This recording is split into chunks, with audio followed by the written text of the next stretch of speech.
Vamos abrir nossas Bíblias em Colossenses, Epístola de Paulo aos Colossenses, capítulo 1. Colossenses, capítulo 1.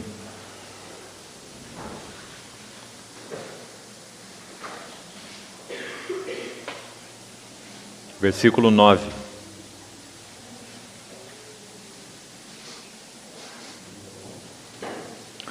Por esta razão, também nós, desde o dia em que o ouvimos, não cessamos de orar por vós e de pedir que transbordeis de pleno conhecimento da sua vontade, em toda sabedoria e entendimento espiritual, a fim de viverdes de modo digno do Senhor, para o seu inteiro agrado, frutificando em toda boa obra e crescendo no pleno conhecimento de Deus, sendo fortalecidos com todo o poder, segundo a força da sua glória, em toda a perseverança e longanimidade, com alegria, dando graças ao Pai, que vos fez idôneos à parte que vos cabe da herança dos santos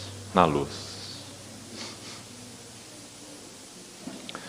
Irmãos, dentro desse encargo que temos seguido com relação a essas orações, algumas orações de Paulo no cárcere, temos dito que elas nos abrem de maneira muito particular uma estrada dupla. Por um lado, Paulo, quando ora pelo Espírito do Senhor, ele está nos ajudando a entender quais são os aspectos específicos do chamado supremo propósito de Deus em Cristo Jesus. Já vimos isso nas duas outras orações que examinamos. Por outro lado, nessas orações de Paulo, nós vemos a necessidade que Deus tem de trabalhar nossas vidas para que a visão do eterno propósito de Deus seja verdadeiramente entranhada, trabalhada para dentro de nós e possamos ser vasos que correspondam ao eterno chamado de Deus. Então essas duas coisas sempre irão andar juntas. Se quisermos colocar essa mesma verdade com outras palavras, podemos dizer: Deus, o Deus eterno, perfeito, completo, autossuficiente, que não é servido por mãos humanas, como se de alguma coisa precisasse, esse Deus quis trabalhar junto com o homem. Então, todas as exortações, nas epístolas em particular, elas chamam nossa atenção para esse aspecto da nossa cooperação com a vontade de Deus. Isso de modo nenhum torna Deus ineficiente, muito pelo contrário. Isto mostra a grandiosidade da graça de Deus, porque Ele, sendo este Deus que tudo pode e tudo pode fazer sozinho, Ele chamou-nos para sermos cooperadores do seu eterno propósito. Imenso privilégio o nosso. Então, quando ouvimos, estudamos, meditamos nessas orações do apóstolo Paulo, nós vamos ver essas duas linhas muito claras. O propósito inefável, invencível de Deus, propósitos que não podem ser frustrados, porque Ele é Deus. E por outro lado, Deus chamando cooperadores para a execução do seu eterno propósito. Quanta bênção termos sido chamados como seus cooperadores. Então, quando olhamos essa oração que acabamos de ler, nós vamos ver mais alguns aspectos desses dois elementos. De novo, o propósito eterno de Deus, como ele se processa, como ele se explica em frases mais específicas. Por outro lado, como nós podemos cooperar. O que o Espírito Santo veio fazer em nossas vidas, precisa fazer em nossas vidas, para que então sejamos cooperadores de Deus nos seus eternos propósitos. Então vamos seguir essa oração passo a passo. A diferença básica versículo 9 do capítulo 1. A diferença básica entre a epístola de Efésios e de Colossenses é que Efésios tem a finalidade especial de nos mostrar a glória do corpo de Cristo, a glória da igreja.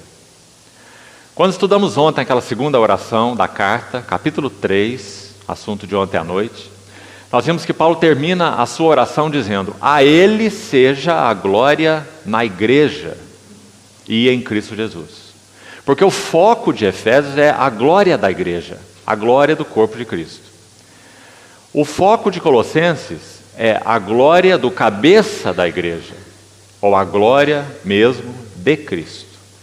Então essas epístolas são tão importantes quando combinadas. Um par tremendo, os mais elevados escritos do apóstolo Paulo. A glória de Cristo e a glória da igreja. Por quê? Grande é esse mistério, mas eu me refiro a Cristo e à igreja. Então, irmãos, enquanto nós vimos que de muitas maneiras aquela oração do capítulo 3 de Efésios tem como foco a igreja, tão claro, para que junto com todos os santos possamos compreender a altura, a largura, o comprimento, a profundidade, conhecer o amor de Cristo que excede todo entendimento, sermos tomados de toda a plenitude de Deus, isso tudo tem como foco a igreja. Nós vamos ver que esta oração de Colossenses tem como foco particular a glória de Cristo. Nós vamos ver. E as implicações e nuances dessa glória no que concerne a nossa relação com Ele. Ontem à noite, me permitam aqui um ligeiro parêntese. Ontem à noite eu me esqueci de citar para os irmãos as duas últimas referências que trazem aquela palavrinha sim, junto com, dentro da Epístola aos Efésios. Então nós vamos fazer isso apenas para que isso não fique faltando e os irmãos possam, nos seus estudos, meditarem com mais cuidado nesses textos que nós citamos. Então, por favor, bem rapidamente, volte à Epístola aos Efésios, por favor. Nós já citamos ontem que no capítulo 2 de Efésios, nos versos 5 e 6, aparecem 3 vezes esse prefixo, que significa junto com.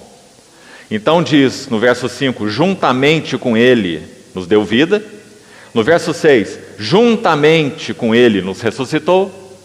E aqui na nossa tradução estaria faltando de novo essa palavra, né? Juntamente com Ele nos fez assentar. Assim ela aparece no texto original. Então são 3 vezes aqui. Depois nós vimos a 4ª vez no versículo 21 do capítulo 2, onde é dito, no qual todo edifício bem ajustado. Então aqui de novo aparece aquele prefixozinho, sim, junto com. Então a ideia é, bem ajustado juntamente. Depois no versículo 22, no qual também vós, e veja ela aí uma vez mais, juntamente, estáis sendo edificados. Então aqui a 5ª vez. Depois nós citamos que no verso 18, dentro da oração, que compartilhamos ontem, capítulo 3, verso 18. A fim de poderdes compreender com todos os santos. Aqui está de novo essa palavrinha, junto. Compreender junto com todos os santos. Já falamos sobre isso ontem. E então faltaram as 2 próximas menções. Elas aparecem em um único versículo. Capítulo 4, verso 16. Veja lá. De quem todo o corpo, bem ajustado, e aqui está a palavra composta na língua original, começando com esse prefixo, sim, e então a palavra da língua original para ajustado. Então, traduzido literalmente, de novo, seria bem ajustado junto. Não temos necessidade de fazer isso em português, porque a própria expressão ajustado já está implicando nisso, né?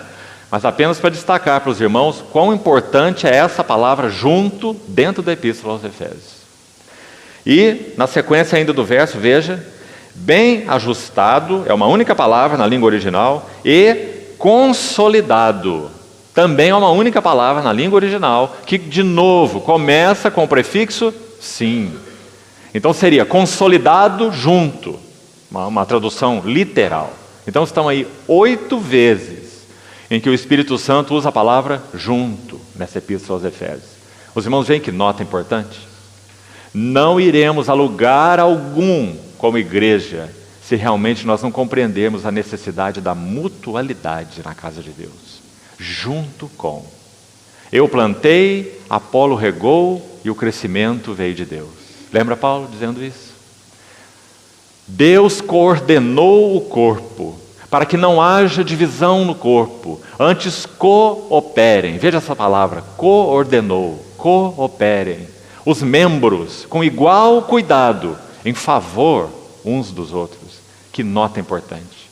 E essa nota está dentro da epístola da igreja, da epístola aos Efésios, 8 vezes. Foi isso então que colocamos ontem e nos faltou essas 2 últimas citações. Vamos agora voltar para a oração de Colossenses. E vamos iniciar aqui o nosso encargo para hoje. Colossenses capítulo 1, versículo 9. Por esta razão, qual razão? Um companheiro de Paulo, um conservo chamado Epáfras, foi quem pregou o evangelho para os colossenses. Paulo não viu a igreja de Colossos nascer. Ela nasceu pela pregação de Epáfras, um companheiro de Paulo, um conservo, que ele menciona no versículo 7 desse capítulo 1.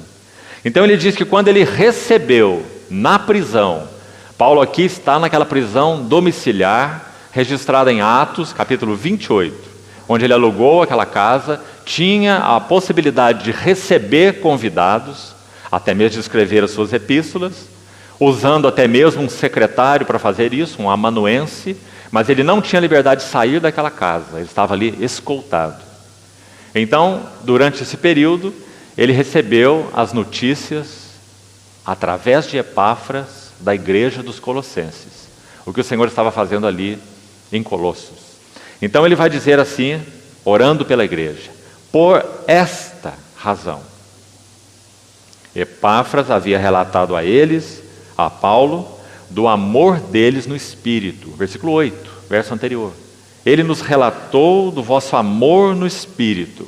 Veja que igreja preciosa é essa, dos Colossenses. Então Paulo entra na brecha. Amados, orar é trabalhar. Deus não fará nada na terra sem aqueles que oram.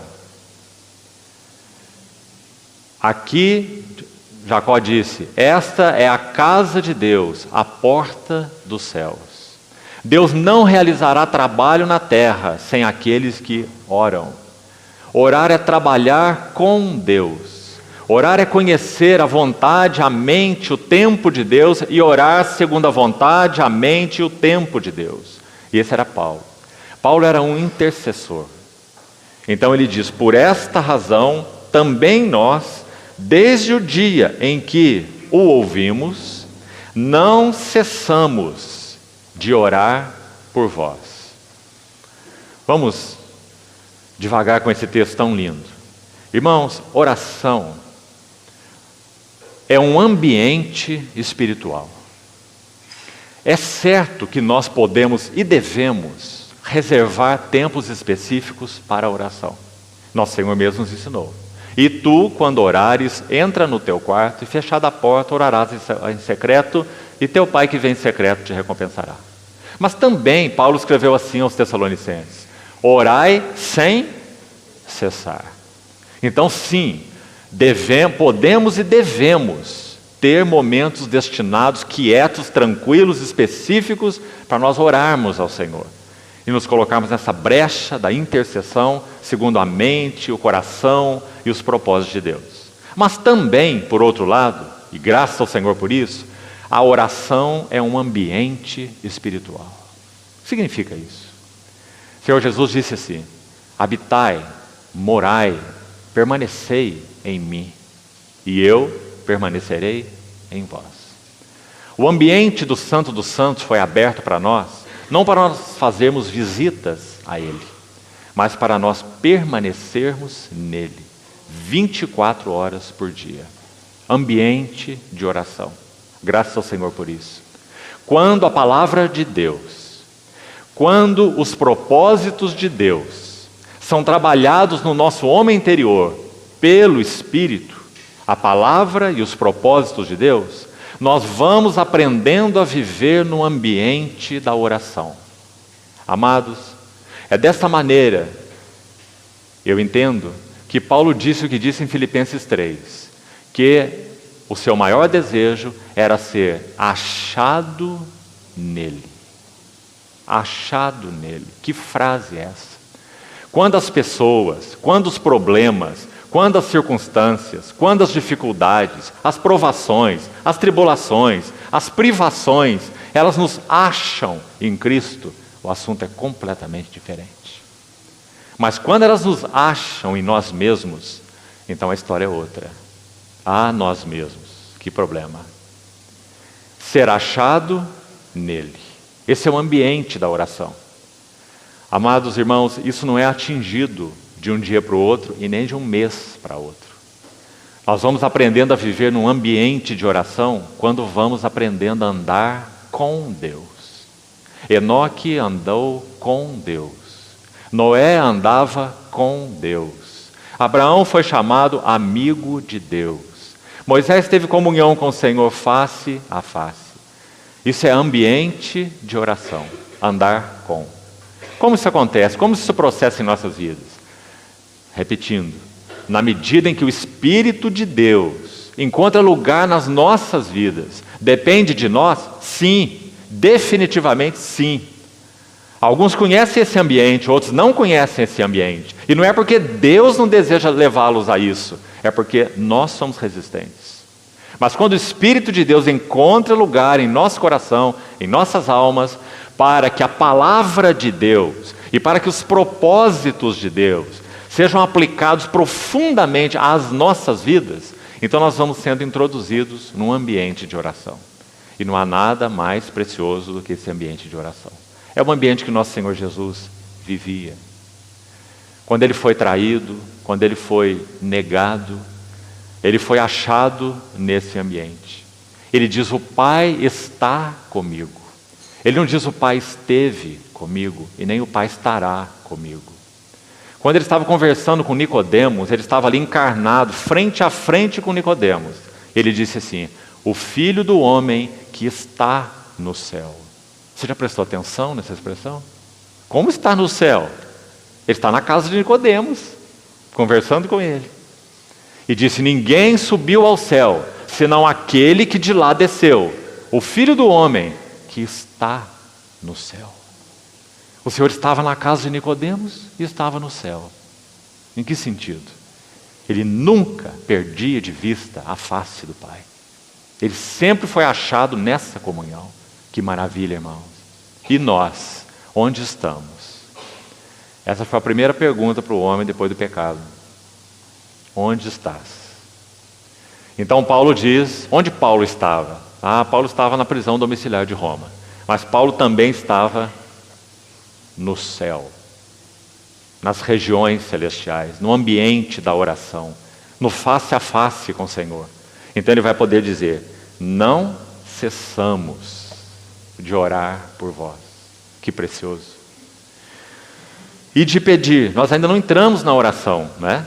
Paulo está falando aí os pontos anteriores. Agora ele vai começar a falar sobre sua oração, qual era. E escrevê-la para nós, graças ao Senhor, para que nós sejamos ajudados a entender o que é oração e como é orar e o que significa orar.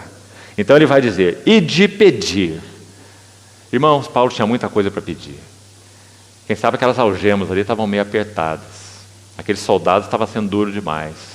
A hora de dormir, de acordar, estava muito arrochada. A comida, a ração não estava boa. Ele estava preso, irmãos, ele não estava de férias. Mas ele diz: pedir que transbordeis de pleno conhecimento de sua vontade. Não é impressionante, irmão? Esse era, sem dúvida, um cooperador de Deus, unido à palavra de Deus e ao testemunho do Senhor. Assim como João, lembra? João também não estava com vida fácil. João estava exilado na ilha de Patmos. uma ilha rochosa. Provavelmente João trabalhou ali como um mineiro naquela ilha, em Minas. Vida dura.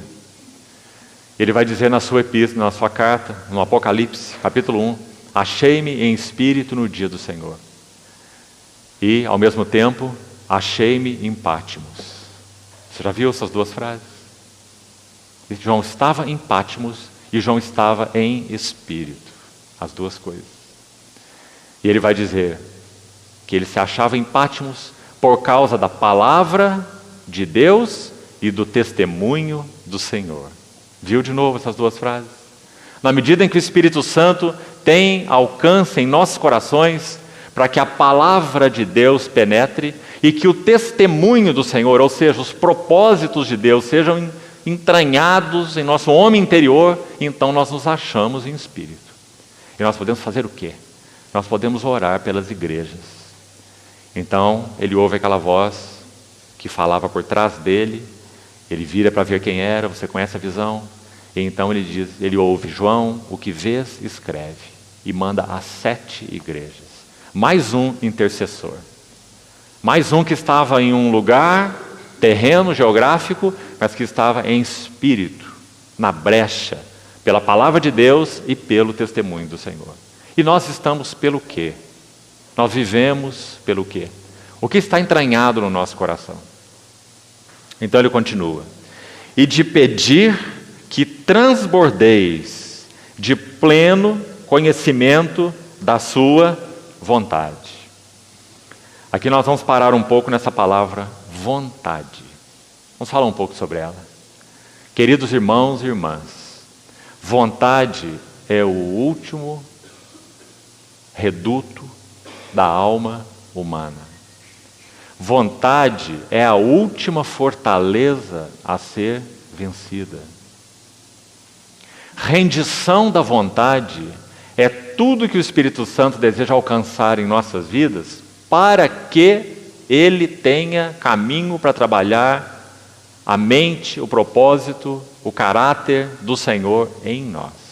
Rendição da vontade. Nunca poderemos orar para que a vontade de Deus se cumpra se nossa vontade não tem chegado à rendição.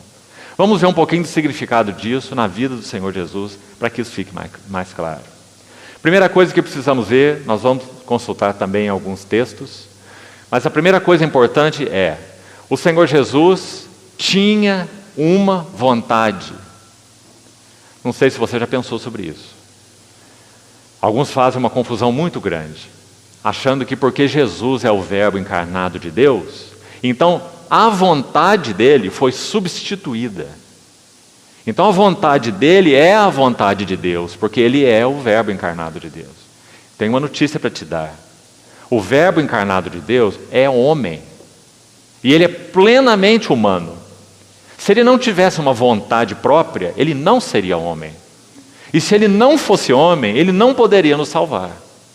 O Senhor Jesus é em tudo semelhante aos irmãos. Hebreus capítulo 2. Ele assumiu uma natureza humana completa. E um dos elementos mais determinantes da nossa natureza humana, de sermos homens e mulheres, é que nós temos vontade. Senão nós não seríamos humanos. E o Senhor Jesus é humano, plenamente humano. O Senhor Jesus tem vontade. Mas, amados, nós sabemos que o Pai também tem vontade, porque Ele também é uma pessoa. O que aconteceu na vida do Senhor Jesus para que essas duas vontades pudessem ser tornadas uma só? Ou não tinha que acontecer nada? Seria automático para Jesus. Nada para Jesus foi automático. Lucas, médico, grego, se preocupava muito com natureza humana. Ele é médico, estudioso, cientista, meticuloso. Quando ele escreve o seu evangelho, ele vai mostrar que Jesus é homem. E ele vai dar detalhes do seu evangelho que ninguém dá, nenhum dos outros evangelistas, só Lucas.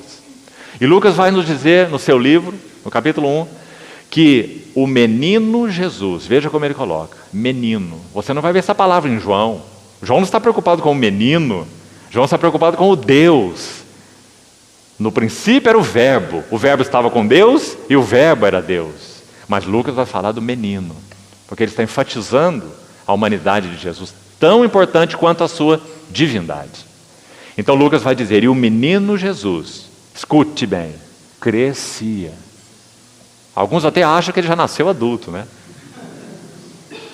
E o menino Jesus crescia. Agora escuta no que ele crescia.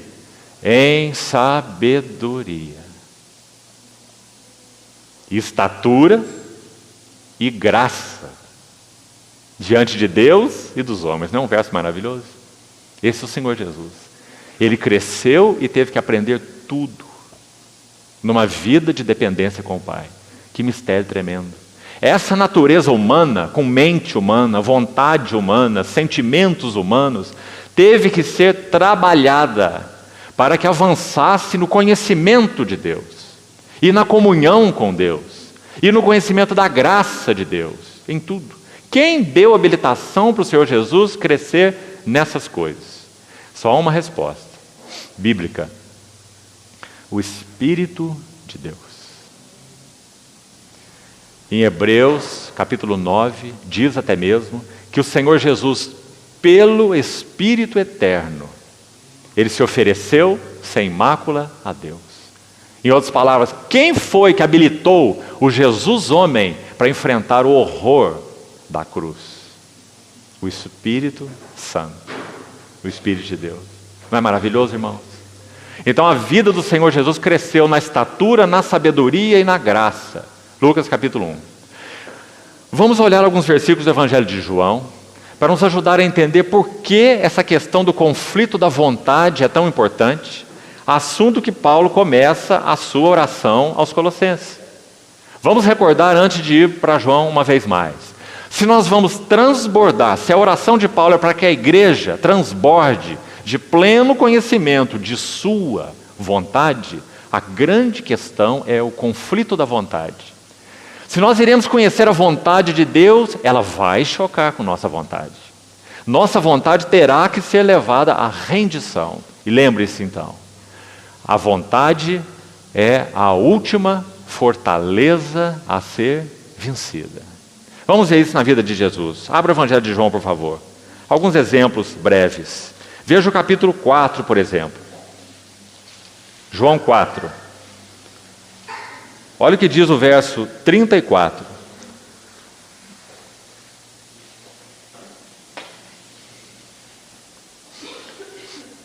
Disse-lhes Jesus: a minha comida consiste em fazer a vontade daquele que me enviou e realizar a sua obra.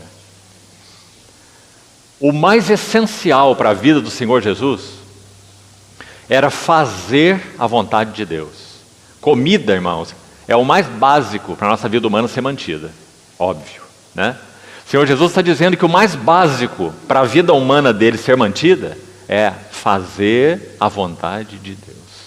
No que concerne a sua vida humana, era comer. Jesus tinha que comer. Alguns também acham que ele não precisava comer. Então, em João 4 é registrado, quando ele assentou lá no poço, para conversar com a mulher samaritana, que os discípulos foram comprar comida. Você se lembra? Jesus teve que comer sim. Ele não vivia de luz, não. Como muitos aí hoje querem viver, né? Viver de luz, dos raios do sol. Jesus não, ele teve que comer. Ele era homem. Então, esse versículo vai dizer que ele considerava sua comida espiritual, o mais importante para ele, na sua vida espiritual, era fazer a vontade de Deus. Era a sua comida. Agora, vamos para o capítulo 8. Capítulo 7 primeiro. Verso que citamos ontem. 7:17. Se alguém quiser fazer a vontade dele. Preste atenção. Se alguém quiser, porque isso nós temos que decidir. Como já dissemos, não é automático. Eu nasci de novo, o Espírito de Deus habita em mim, amém, isso tudo é verdade. Pertenço ao Senhor, eu sou dele, ele é meu, ninguém nos arrebatará de suas mãos, graças a Deus por tanta segurança. Mas lembre-se, a nossa santificação tem que ser desenvolvida. O Espírito Santo precisa encontrar lugar em nós para trabalhar o que Cristo é. Do contrário, ser interior será incompatível com Cristo. Não é porque eu nasci de novo que minha mente é a mente de Cristo. Ah, irmão, se fosse assim seria muito bom. Muito bom. Mas não é assim. Todo cristão nascido de novo sabe que ele tem pensamentos que não conferem com os pensamentos de Cristo. Todo cristão nascido de novo sabe que ele comete atitudes que ele tem que voltar atrás. E tem que pedir perdão para o seu irmão. E tem que se arrepender diante do Senhor. Irmãos, é tão obtusa essa ideia de que nós nascemos de novo e está tudo acabado, que é uma coisa que nós não sabemos como que surgiu. É uma ignorância da vida humana. João diz na sua epístola, 1 João capítulo 1, se dissermos que não temos cometido pecado, fazemos Deus mentiroso, porque todos nós sabemos que em nós habita uma velha natureza, e que se respondermos aos desejos dela, nós vamos pecar. Embora, pela graça de Deus e pela provisão dele, nos foi dada a habitação do Espírito Santo. E se aprendermos a andar segundo o Espírito, nós não satisfaremos as concupiscências da carne. Então vamos viver, sim, de modo agradável ao Senhor. Mas isso depende de nossa escolha. Qual é a nossa escolha? Então essa questão da vontade é tão importante. Porque se o Espírito Santo não alcançar a rendição de nossa vontade, então nós não podemos avançar nos propósitos de Deus. Nossa vontade é muito forte e discordante com a vontade de Deus. Então, capítulo 7, verso 17 de João, se alguém quiser fazer a vontade dele, a vontade de Deus, esse conhecerá a respeito da doutrina. Ontem já citamos esse verso também. Mostrando que a rendição da vontade é determinante para nós avançarmos no quê, segundo esse versículo? No conhecimento de Deus. Se alguém quiser fazer a vontade de Deus, conhecerá. Você viu? O que Deus fez? Deus limitou o caminho do avanço no conhecimento espiritual à rendição da vontade. Preste atenção, irmão. Não poderemos crescer no conhecimento de Deus se nossa vontade não é rendida à vontade de Deus. Ele vai nos manter limitados, com conhecimento espiritual limitado, criancinhas espiritualmente. E sabe qual é o motivo? Nossa vontade não se rendeu. Não perca de vista esse versículo. Você quer fazer a vontade de Deus? Então você conhecerá a respeito da doutrina. Se nossa vontade não tem sido rendida, nosso conhecimento de Deus será limitado. Mais um verso importante, no capítulo 8 agora, de João. 8, 28. Um verso 28 e 29. Verso muito importante. João 8.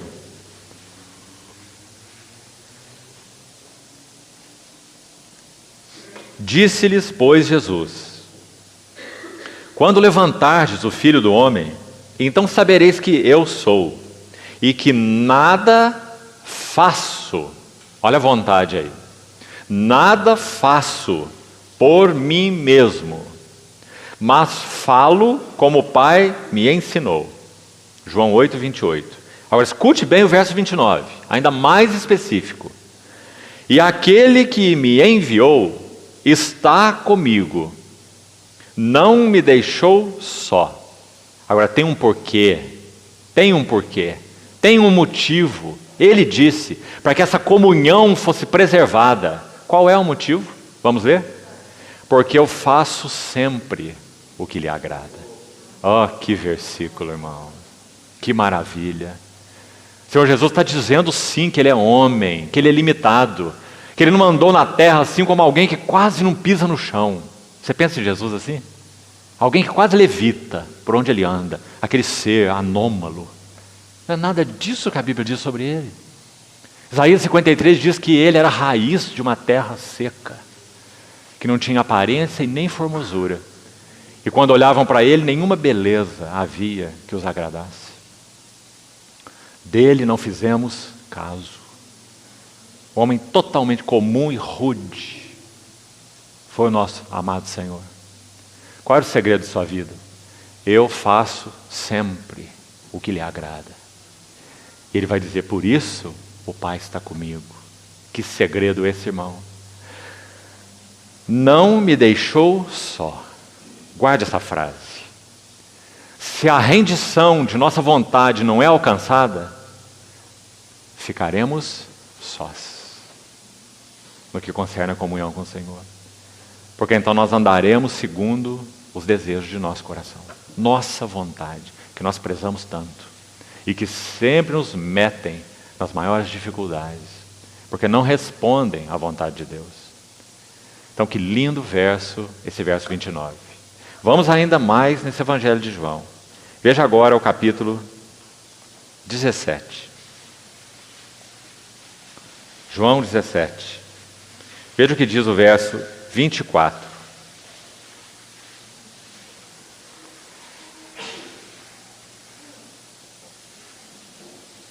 Escute bem. Pai, a minha vontade. Está vendo por que nós afirmamos que Jesus tinha vontade? Porque ele é homem, tem natureza humana completa, tem vontade. Minha vontade é que onde eu estou, essa é uma frasezinha linda, se você estudar o Evangelho de João, você vai ver que ela é notável. Os discípulos ficavam indagando, tinham indagação para com o Senhor com relação a essa frase, onde eu estou. Porque eles deviam pensar assim, onde eu estou? Ele está aqui conosco, falando conosco, na nossa comunhão. Mas como vimos, esse onde eu estou é na comunhão do Pai, no Pai. Lembra João 14? Falando aos seus discípulos, ele diz, não credes que eu estou, aonde? No Pai. Eles poderiam dizer, mas como isso? O que será que ele quer dizer para nós? Eu estou no Pai, e o Pai está em mim. Aí ele diz, crede-me, mesmo que por causa das mesmas obras. Não é assim? Então, Pai, minha vontade é que onde eu estou, em Ti, no Pai mesmo, estejam também comigo os que me deste, nós. Aí entramos nós. Senhor Jesus está orando para que nós experimentemos o caminho da rendição da vontade. Que maravilha! Ele sabe que a vontade é a última fortaleza a ser vencida. Para que vejam a minha glória. Também outra frase maravilhosa. Nós fomos chamados para contemplar as belezas e riquezas do nosso Senhor Jesus. Essa é a nossa sublime ocupação. Como Maria aos pés do Senhor, assentada, deixando seus afazeres, entre aspas, que preocupava tanto sua irmã, para estar ouvindo o Senhor e ouvindo até o fim. Para que vejam a minha glória. Nós vamos ver que na oração de Paulo aos Colossenses ele menciona o mesmo aspecto. Já vamos chegar lá daqui a pouco. Glória que me conferiste porque me amaste antes da fundação do mundo. Sabe o que traz glória para as nossas vidas? Não é o quanto de conhecimento nós temos, é o quanto nós amamos o Senhor. O Senhor conferiu glória, o Deus o Pai conferiu glória a Cristo porque Ele amava a Cristo e o Senhor Jesus o amava. Glória que me conferiste porque me amaste antes da fundação do mundo. Agora vamos para um último texto. No Evangelho de João, você tem aí, na sua Bíblia aberta já, João 18. Qual o tema de João 18? Primeira sessão. Jesus está no Getsemane. Agora eu gostaria de ler 3 versos com os irmãos, um de cada evangelho, Mateus, Marcos e Lucas, que vão nos mostrar por que a vontade é a última fortaleza da alma. E o que aconteceu na relação de Jesus com Deus quando ele estava no Getsemane. Vamos abrir esses versículos então. Poderia citá-los para os irmãos, mas não seria interessante. Gostaria que você visse na sua Bíblia. Abra Mateus 26. Getsemane, todos os 3 textos, Mateus 26. Veja o que diz o verso 38 e 39. Mateus 26. Verso 38 diz assim: Então lhes disse: A minha alma está profundamente triste até a morte. Vigiai aqui, ficai comigo. Adiantando-se um pouco, prostrou-se sobre o seu rosto, orando e dizendo, escute bem, meu Pai. A palavra aqui é Abba, Pai.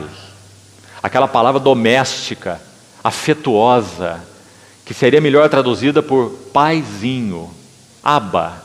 Uma palavra que só era usada no âmbito doméstico. É o meu papai, meu paizinho, Abba, Pai.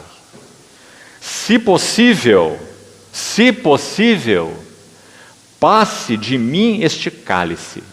Essa era a vontade dele. Ele tem vontade. E você acha que o Senhor Jesus teria vontade de se separar da glória de Deus e da comunhão com Deus? O que você acha, irmão? Você teria?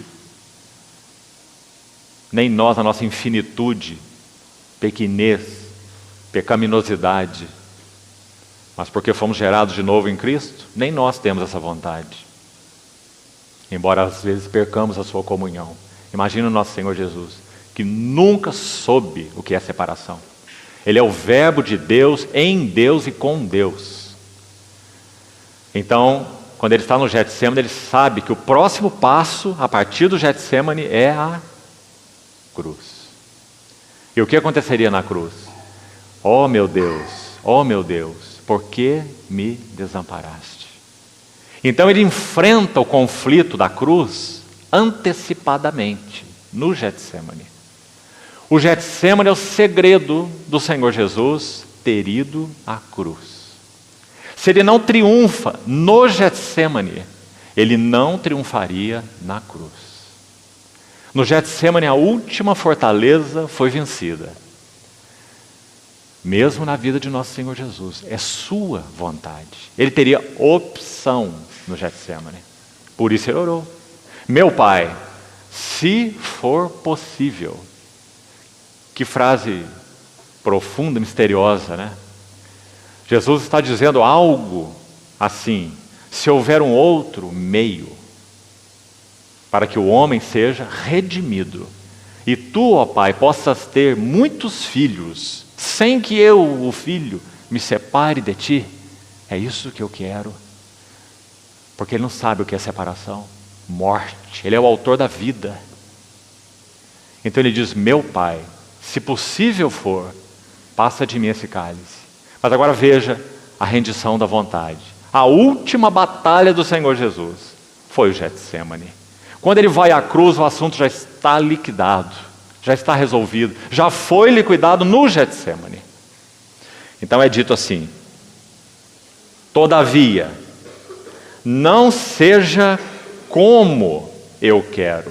Esse como fala de um caminho, né? Não seja como eu quero, e sim como tu queres. Conflito da vontade. Você quer ver como Marcos registra? Vamos para a mesma narrativa, Getsemane, em Marcos. Abra, por favor. Marcos 14.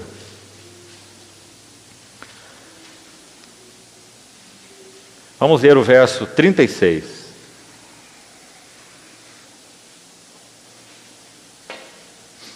E dizia: Abba, aí você tem a palavra, Abba, Pai, tudo te é possível, passa de mim este cálice, contudo, não seja o que eu quero, e sim o que tu queres. Você viu que interessante? Essa diferençazinha que existe aí. Em Mateus, não seja como eu quero, e sim como tu queres. Em Marcos, não seja o que eu quero, e sim o que tu queres. Agora quer ver como Lucas registra? Vamos a Lucas capítulo 22. O mesmo conflito no Getsemane. Verso 42 de Lucas 22.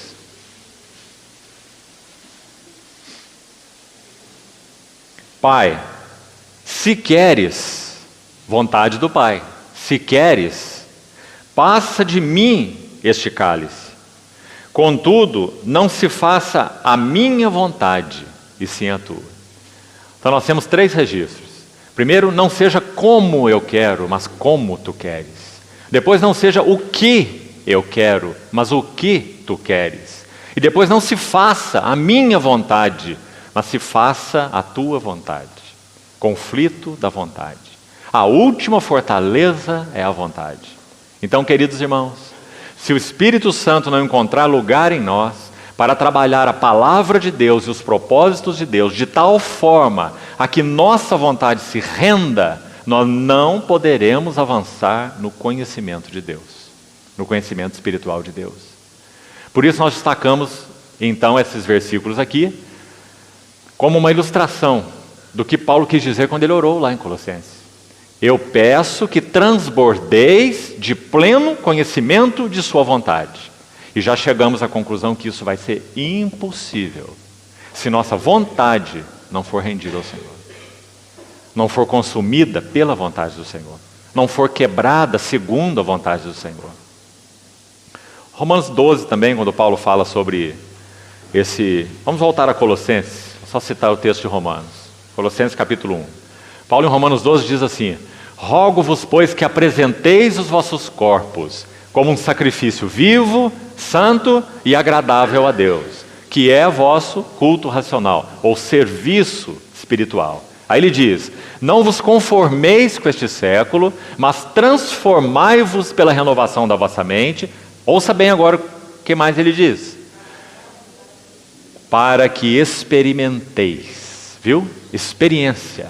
Para que experimenteis qual seja a boa, agradável e perfeita vontade de Deus. Tão claro, irmãos. Então, se nossa vontade não for quebrada, nunca experimentaremos a boa, agradável, perfeita vontade de Deus. Vamos andar em descaminhos. Claro, estamos seguindo nossa vontade. Batemos cabeça aqui, batemos cabeça lá, frustração aqui, infelicidade lá, dificuldade aqui, falta de avanço em todas as áreas. Porque a vontade é a última fortaleza. E que precioso então podermos ter esse exemplo do nosso Senhor Jesus. Saiba, irmão, que Ele é o sumo sacerdote que se assenta no trono, que nos chama para nos achegarmos ao trono da graça, para recebermos misericórdia e para acharmos graça, porque Ele sabe o que é o conflito da vontade. Ele conhece. Então, quando nós vamos falar disso com Ele, Ele não está nos ouvindo como alguém que não sabe o que nós estamos falando, porque não foi humano, porque não teve vontade, porque não teve que negar a sua vontade. Muito ao contrário, porque é um homem que tinha vontade, um homem que negou sua vontade. E até as últimas consequências. E abriu para nós um caminho de obediência, graças ao Senhor. Somos habilitados para a obediência, plenamente, porque mora em nós o obediente. Aquele que foi obediente até a morte, e morte de cruz. Ele venceu o último reduto, vontade, graças ao Senhor, irmãos. Vamos seguir então com a oração em Colossenses. Transbordeis, verso 9 do capítulo 1, de pleno conhecimento da sua vontade, em toda sabedoria e entendimento espiritual. Aqui também vamos parar um pouco. Entendimento espiritual ou conhecimento espiritual, uma expressão maravilhosa. Tudo que Deus deseja para nós ao nos dar sua palavra é que nós tenhamos conhecimento espiritual. Não é conhecimento intelectual. Muitas pessoas têm conhecimento intelectual. Muitas pessoas podem citar a Bíblia de cor. Textos imensos. Mas isso não significa necessariamente conhecimento espiritual. Sim, muito importante que a palavra de Deus habite em nossos corações, ricamente. Mas o Senhor deseja, pela sua palavra, nos introduzir em um verdadeiro conhecimento espiritual. Qual é a diferença entre conhecimento espiritual e intelectual? O conhecimento intelectual permanece no intelecto. O conhecimento espiritual, ele alcança o intelecto. Mas ele é mais profundo do que intelecto. O que você acha que aconteceu quando Moisés teve comunhão com o Senhor 40 dias no monte? Sabe o que a Bíblia nos sugere? Claramente. Que o Senhor Deus, naquela comunhão face a face com Moisés, você lembra que nem Josué chegou lá? Lembra-se? Josué subiu até uma parte do monte e depois Moisés foi sozinho. 40 dias, acharam que ele tinha morrido lá. Levantaram um bezerro de ouro lá embaixo. 40 dias em comunhão com Deus. E o que estava acontecendo? Deus estava impregnando. Deus estava escrevendo no espírito de Moisés a planta do tabernáculo, para quando ele descesse do monte, ele pudesse dar todos aqueles detalhes. E o Senhor repetindo para ele: vê que faças tudo segundo o modelo que te foi mostrado no monte. Você acha que lá Moisés sentou numa mesa assim? Deus vestiu uma roupa de arquiteto, sentou do outro lado da mesa, e Moisés é o aprendiz de arquiteto. Aí o Senhor senta-se na mesa e abre a planta na mesa. Ele diz: Moisés, olha bem para essa planta aqui. É isso que eu quero que você faça lá embaixo. Nós sabemos que o assunto foi espiritual. Deus é espírito. Ele disse para Moisés: ninguém verá a minha face e viverá. Não é? Então o que aconteceu com Moisés lá? Fisicamente, Moisés ficou sozinho. Mas espiritualmente, o Senhor estava tomando essa planta do tabernáculo e imprimindo no espírito de Moisés. Sabe o que aconteceu com Paulo no Novo Testamento? A mesma coisa. Conheço um homem que há 14 anos, no corpo ou fora do corpo, não sei, Deus o sabe. Mas o tal homem foi arrebatado até o terceiro céu e ouviu coisas inefáveis, as quais não é lícito ao homem referir. Então o Senhor, da mesma maneira, implantou no espírito de Paulo, podemos dizer, a planta da igreja, o projeto da igreja, Cristo e a igreja. Então ele podia escrever com muita propriedade Efésios e Colossenses, porque ele viu a glória de Cristo e viu a glória da igreja. Então é isso que ele está orando para os colossenses, da mesma maneira, pedindo pelos colossenses, que eles transbordem de pleno conhecimento de sua vontade e que eles sejam cheios de sabedoria e de um conhecimento espiritual. Viu a diferença? Esse conhecimento que é dado pelo Espírito quando ele revela algo a nós. E esse é o motivo dele ter dado sua palavra. Ele quer que sua palavra seja mais que uma letra preciosa, inspirada, divina, inclusive, no papel. Ele quer que essa letra inspirada, divina, preciosa, seja uma revelação impregnada no nosso espírito. Sabe, amados irmãos, revelação não se abre para negociação. Revelação não é gerenciada por nós, ela que nos gerencia. Visão espiritual genuína não é governada por nós. Nós não administramos a visão, é a visão que nos administra, porque ela nos cativa. Paulo era um cativo da visão celestial. Pelo que, ó rei Agripa, eu não fui desobediente à visão celestial. Ele está dizendo: a visão de Cristo e da igreja me regeu toda a minha vida. Sofrendo com aquela assembleia de Corinto, ele disse assim: eu mais me gastarei, e ainda me deixarei gastar em prol das vossas almas. Se eu mais vos amo, eu serei menos amado. Que alarguem-se os vossos corações. Lembra? E Paulo estava sendo questionado, até caluniado, por alguns daquela assembleia. Mas ele não se incomodava com isso, porque ele era cativo da visão celestial. Que importante. Então ele ora pelos colossenses, dizendo: transbordeis de sabedoria e conhecimento espiritual.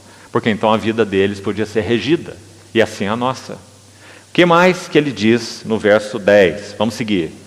Olha esse a fim de, como é importante. Porque está ligando, irmão, o que ele disse antes com o que ele vai dizer agora.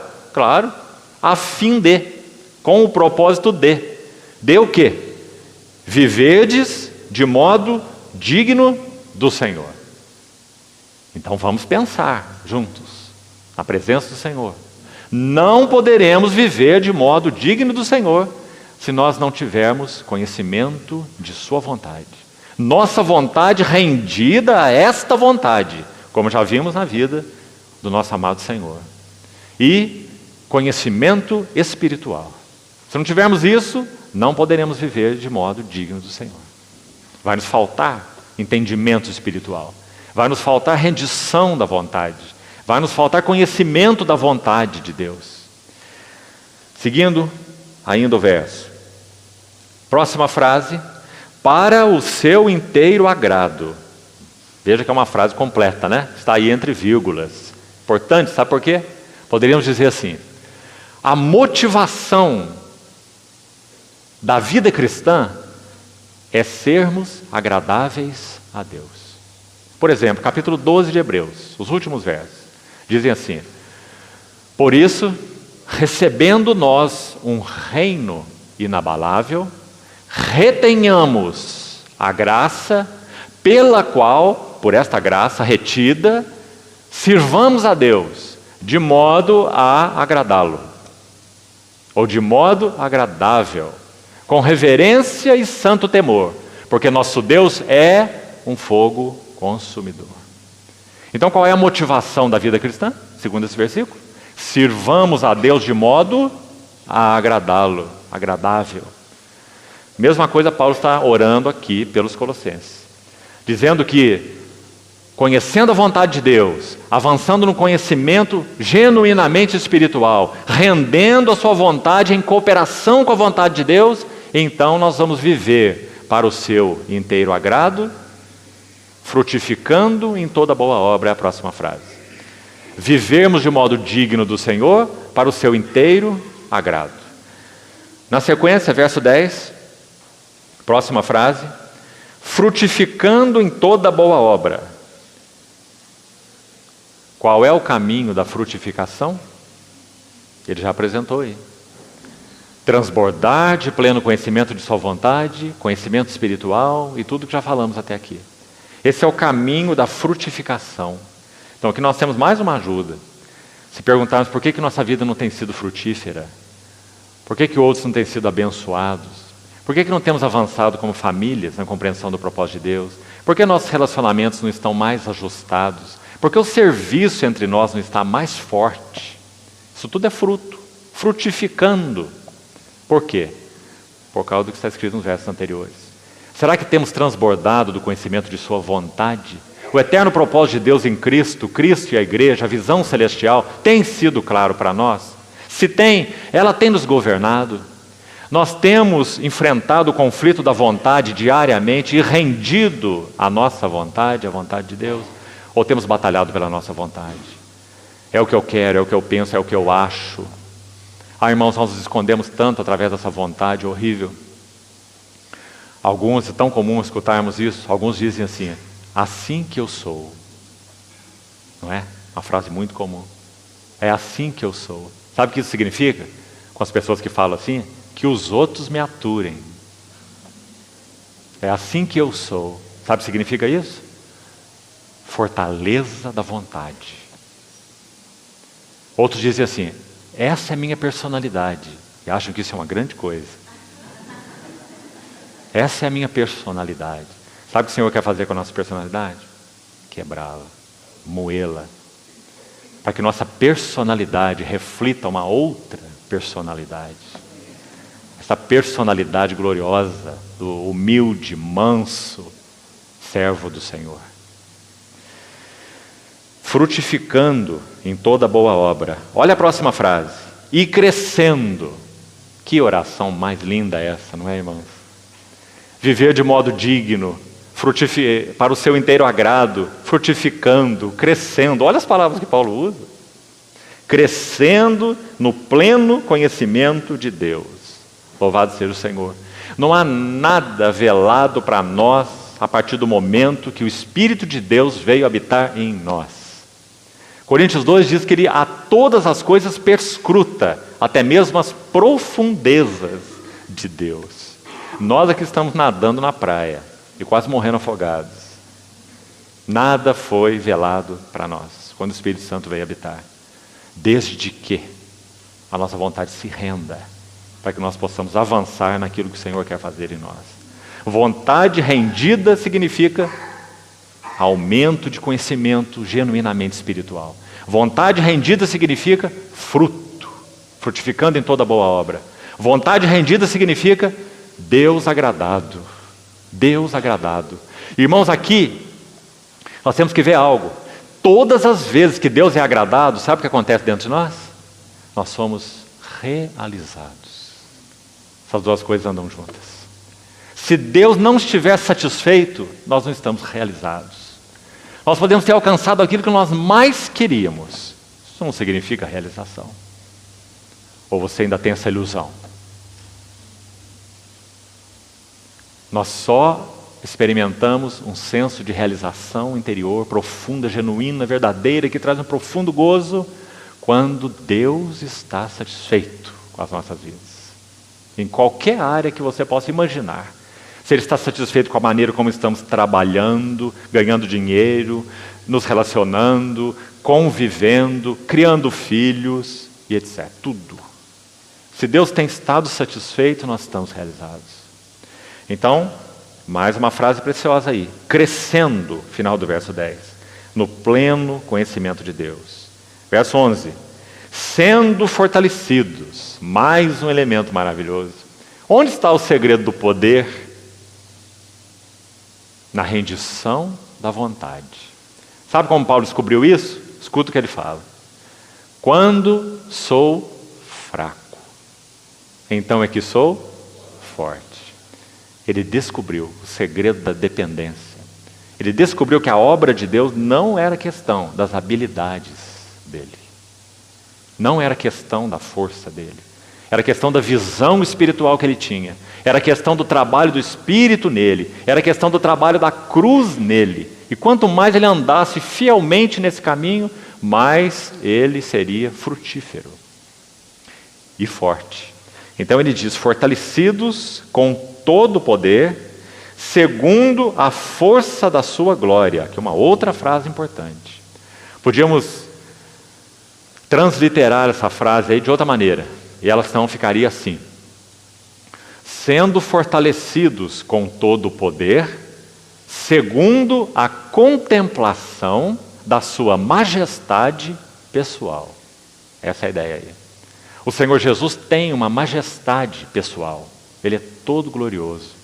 O Verbo que se fez carne, assentado agora no trono de Deus, Senhor Jesus glorificado, entronizado. Ele tem uma majestade pessoal maravilhosa. Quanto mais nós contemplamos essa sua majestade pessoal, mais nós somos fortalecidos com o poder. Porque aí diz, segundo a força de sua glória. Uma expressão curiosa essa aí. Força da sua glória. Já pensou nela? A ideia de força da sua glória é essa. É o poder da sua majestade pessoal. Então diz que quando nós contemplamos essa majestade pessoal, nós somos fortalecidos. Coríntios 3,18, 2 Coríntios. Contemplando como por espelho a glória do Senhor, sua majestade pessoal. Somos transformados de glória em glória, na sua própria imagem. Então está aí outro segredo, para que nós avancemos como Assembleia do Senhor. Sabe o que um salmo de Davi, 63, menciona essa questão de contemplar a sua majestade? Talvez seja bom abrirmos esse salmo. Salmo 63. Veja que salmo mais impressionante, irmãos. Primeiro pelo lugar, o contexto em que ele foi escrito. Salmo 63. Sabe o que estava acontecendo aqui? Davi estava no deserto de Judá, fugindo de Absalão, seu filho, depois que Absalão se rebelou e usurpou o trono. Creio que você conhece a história. Então Davi vai para os vales, como é chamado, do deserto. E enquanto ele estava ali, ele escreve esse salmo. Então veja a hora em que Davi está. Seu filho, e olha que ele amava esse filho. Quando ele vai retomar Jerusalém, ele pede àqueles seus homens que iriam então fazer essa recuperação do trono da cidade, para que não matassem Absalão. E você sabe o que aconteceu. Absalão passa num determinado lugar ali, numa árvore, e diz a Bíblia que ele era um homem muito lindo, e tinha uma cabeleira maravilhosa, e ele então ficou preso pelos seus cabelos, seu ponto fraco. Então veio alguém com uma lança e o transpassou. E quando Davi o viu, Davi então planteia por ele. E diz, Absalão, Absalão, meu filho. Quanto Davi o amava. Então, o Salmo 63, Davi escreve quando Absalão estava lá no trono. Davi não briga pelo seu trono. Ele sabe que a questão do trono é uma questão da autoridade de Deus.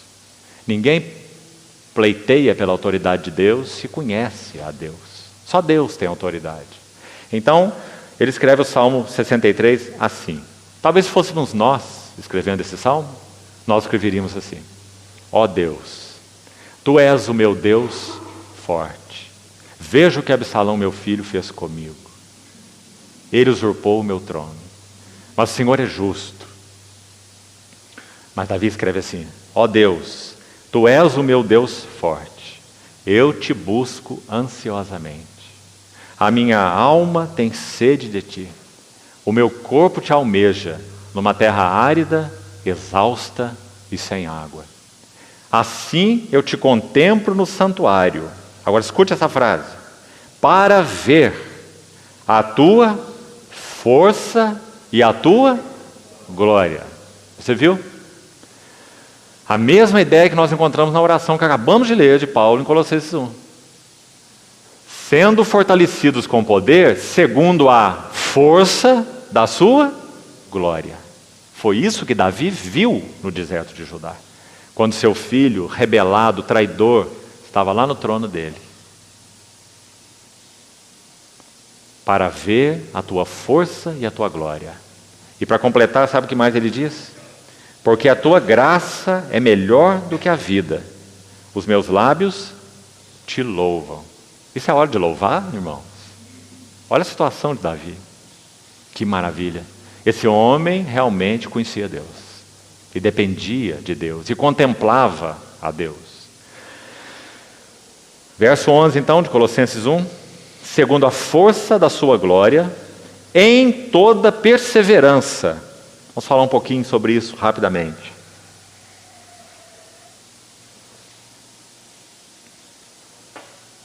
Por que Paulo orava por perseverança? Sabe o que Tiago, por exemplo, tem a nos dizer? Meus irmãos, tende por motivo de toda alegria o passardes por várias provações.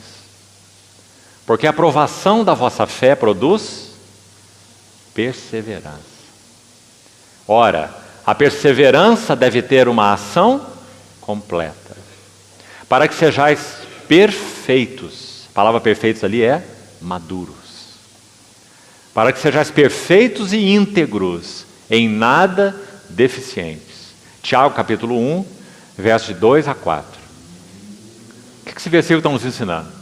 Quando nós oramos a Deus pedindo perseverança, Paulo orou ao Senhor pedindo perseverança para a igreja dos Colossenses. Então nós oramos ao Senhor: Senhor, tenho entendido a importância da perseverança.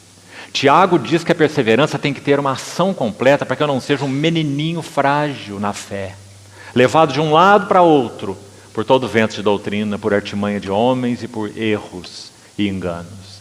Então, Senhor, eu quero que a perseverança seja uma realidade na minha vida. Quero que ela tenha ação completa para que eu seja maduro e íntegro, em nada deficiente. O Senhor vai ouvir nossa oração. E sabe como Ele vai responder? Tiago disse: tende por motivo de toda alegria ou passardes por várias provações. Assim que Ele vai nos responder. Então Ele vai enviar as provações para a nossa vida. Porque não há outra maneira de nós passarmos de menino para adulto sem provações. Agora, sabe por que Deus envia provações? Pense por um outro ângulo. A fé, agora Pedro vai nos dizer assim: a fé é mais preciosa do que o ouro perecível, mesmo apurado por fogo. Lembra-se? 1 Pedro. Sabe por que o Senhor envia provação para a fé? Porque Ele sabe que a fé não pode ser consumida. Ele nos deu a fé. A fé é um dom de Deus. Então Ele envia provação para a fé, não é para consumir a fé. Ela não pode ser consumida. Ela é um ouro que vai ser refinado pelo fogo. Então nossa fé vai se fortalecer nas provações. Ela vai ser confirmada. Irmãos, e não há algo mais bendito do que uma fé confirmada. Porque segundo a Bíblia, é a fé confirmada que nos traz, Romanos 5, a aprovação, a alegria. Paulo vai dizer a mesma coisa em Romanos 5, os primeiros versículos. Então louvado seja o Senhor. Perseverança é fundamental na carreira cristã. Nós não vamos para lugar nenhum, nem os colossenses e nem nós, se nós não aprendermos a perseverarmos perseverarmos na palavra, perseverarmos na comunhão, perseverarmos nos relacionamentos na vida da igreja, perseverarmos no serviço, perseverarmos na fé, perseverarmos no amor, perseverarmos no suporte mútuo. Perseverança é um segredo na vida espiritual. Há irmãos e irmãs que nunca amadurecem, porque não perseveram. Basta uma dificuldadezinha para que se emburre. Né? Essa é uma boa palavra para nós. Emburrar.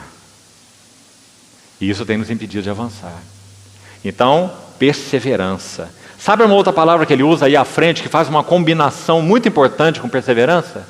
É longanimidade. A palavra na língua original é uma palavra composta, que fala exatamente de um ânimo longo, fala de uma disposição longa. Sabe em que sentido específico? Vamos agora ouvir Pedro. 1 Pedro 4:1. Ele diz assim: tendo Cristo sofrido na carne, armai-vos vós do mesmo pensamento. 1 Pedro 4:1. Você já pensou nesse versículo? Ora, tendo Cristo sofrido na carne, armai-vos, é a palavra que ele usa, armai-vos vós do mesmo pensamento, porque aquele que sofreu na carne deixou o pecado. Esse é o texto de Pedro. Vamos explicar esse versículo. Em outras palavras, Pedro está dizendo assim como Cristo sofreu na carne, nós que somos dele, nós que o seguimos, temos que estar armados, seguros de que este é o caminho que ele ordenou para nós. Em outras palavras ainda, cada um daqueles que segue o Senhor e que crê no Senhor, tem que ter uma mente disposta a sofrer. 1 Coríntios 13, o amor tudo sofre. Se nós não temos uma mente armada, predisposta ao sofrimento, não vamos conseguir avançar na vida espiritual. Então Paulo ora por isso. Ele diz toda perseverança e longanimidade. Essa palavra, por exemplo, no inglês, se você for traduzi-la lá literalmente, a partir da palavra no inglês, ela significa isso. Um sofrimento longo seria. Um sofrimento longo, longanimidade, ou seja, suportar algo persistentemente. Longanimidade. Assim foi o nosso Senhor Jesus. Ele suportou tamanha oposição dos pecadores contra si mesmo. Ele diz, considere, Hebreus 12, considere a ele, para que não vos fatigueis, desmaiando-vos em vossas almas. Então, que importante esse assunto da longanimidade. E aí já estamos concluindo essa oração tão preciosa. Ele diz assim no verso 11, com alegria. Alegria é marca de maturidade. Quando não compreendemos o que é alegria, nós ligamos alegria às circunstâncias. Ligamos alegria a pessoas. Quão alegres nós ficamos, quão dispostos para cumprimentar os outros, sorridentes, quando as coisas estão indo bem. Mas quão encabrunhados nós ficamos, deprimidos, quando as coisas estão indo mal. Que vida mais triste é essa? Altos e baixos. Um dia no monte da transfiguração, no dia seguinte no vale da depressão. Assim vivemos normalmente as nossas vidas. Mas o nosso Senhor Jesus não. Nosso Senhor Jesus diz, eu estou no Pai. E Paulo diz assim, alegrai-vos sempre no Senhor. Eu aprendi a viver contente em toda e qualquer situação. Mas lembra, ele usou a palavra eu aprendi. Não vamos importar essa frase dele para nós, citar o versículo e achar que nós aprendemos também. Porque nós temos que passar um processo para isso, para podermos dizer a mesma coisa. E qual é o processo? É experimentando a exaltação e a humilhação. É experimentando a abundância e a escassez. Tudo posso em união com aquele que me fortalece. Esse é o segredo. Então Paulo ora também por essa alegria. Porque essa alegria não é emocional, circunstancial, superficial. Essa alegria tem raiz. Há um salmo lindo, vou citá-lo para os irmãos, Salmo 43, em que Davi mostra o que era alegria para ele. Salmo 43. Ele diz assim, em verso 3 e 4, envia a tua luz e a tua verdade, para que me guiem e me levem ao teu santo monte e aos teus tabernáculos. Aí ele diz: então irei ao altar de Deus que é a minha grande alegria. Essa era a alegria de Davi. Por isso a alegria de Davi era intocável. O seu filho traidor, rebelde, podia tomar o seu trono. Lá estava Davi. Sua alegria era intocável, imperturbável.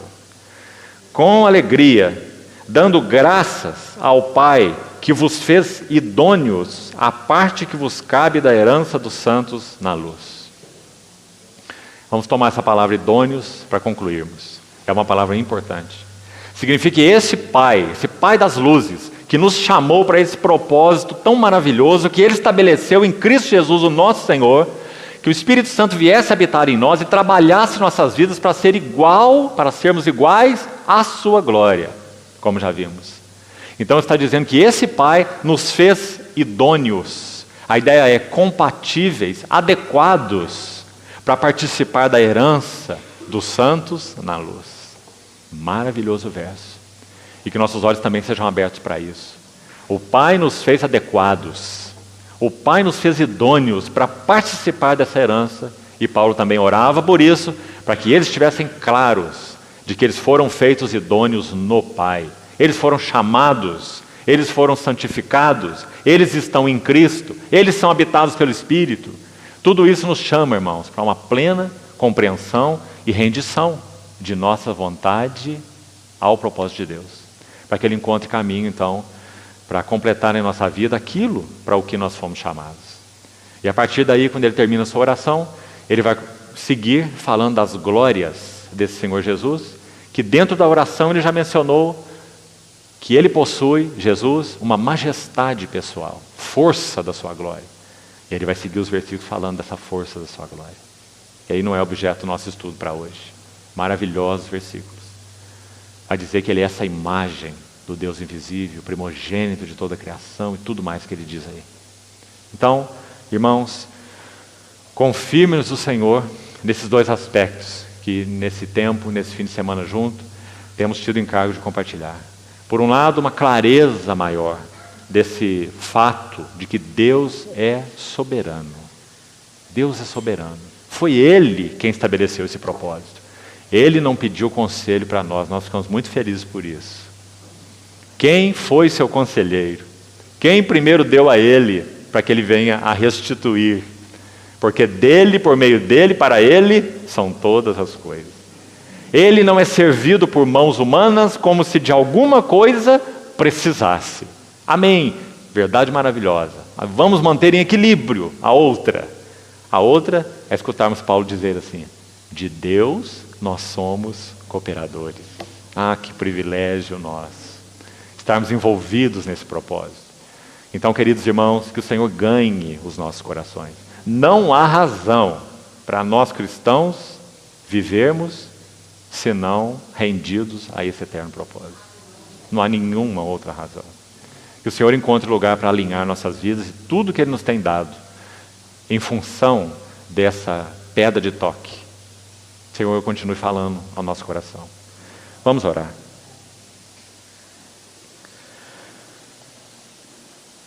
Senhor, te pedimos, pela Tua bondade e fidelidade para conosco, que o Senhor aplique essas palavras ao nosso coração.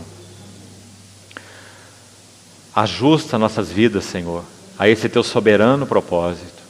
Vence o que há em nós que peleja contra Ti.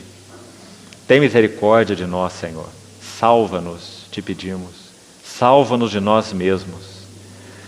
Ajuda-nos, Senhor, no conflito da vontade. Que nossa vontade realmente seja rendida a Ti em cada situação.